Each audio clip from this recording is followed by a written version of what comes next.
নৌকা প্রতীক স্থগিত রেখে ১১৫টি প্রতীকের তালিকা প্রকাশ করেছে নির্বাচন কমিশন। তালিকায় নেই শাপলা।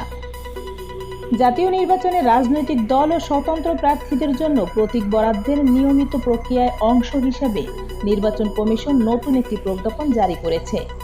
বুধবার ২৪ সেপ্টেম্বর কমিশনের এই প্রজ্ঞাপনে বলা হয়, representation of the people order ১৯৭২-এর আর্টিকেল ৯৪ অনুযায়ী নির্বাচন পরিচালনার বিধিমালা ২০০৮-এ সংশোধনী আনা হয়েছে। সবচেয়ে আলোচিত বিষয় হল জনপ্রিয় নৌকা প্রতীক আপাতত স্থগিত রাখা হয়েছে। তারা যদি এরকম একটি অন্যায় তাদের সিদ্ধান্ত আমাদের উপরে চাপিয়ে দেয়, তাহলে আমরা আমাদের জায়গা থেকে রাজনৈতিক দল হিসেবে সেটা রাজনৈতিকভাবেই মোকাবেলা করব রাজপথ থেকে, জনগণের স্বার্থে।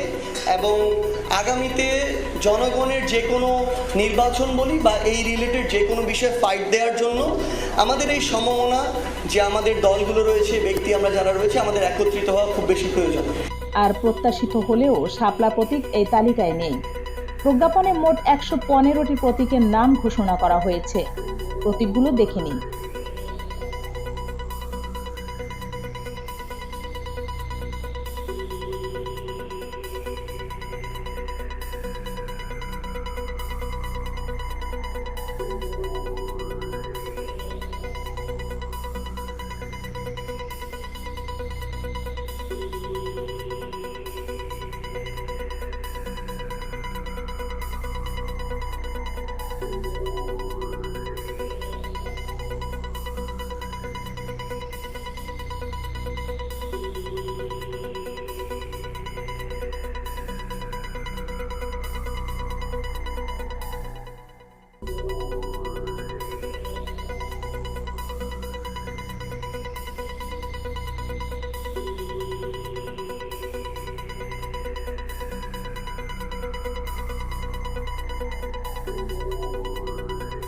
প্রজ্ঞাপন অনুযায়ী স্থগিত প্রতীক বাদ দিয়ে বাকি ১১৫টি প্রতীক থেকে প্রার্থীরা প্রাপ্যতা সাপেক্ষে একটি করে প্রতীক পাবেন।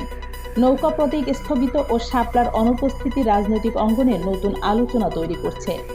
আগামী নির্বাচনে প্রতীক বরাদ্দের চূড়ান্ত প্রক্রিয়া কেমন হয় তা নিয়ে সবার নজর এখন নির্বাচন কমিশনের পরবর্তী ঘোষণার দিকে। এটাই ছিল আজকের প্রধান সংবাদ।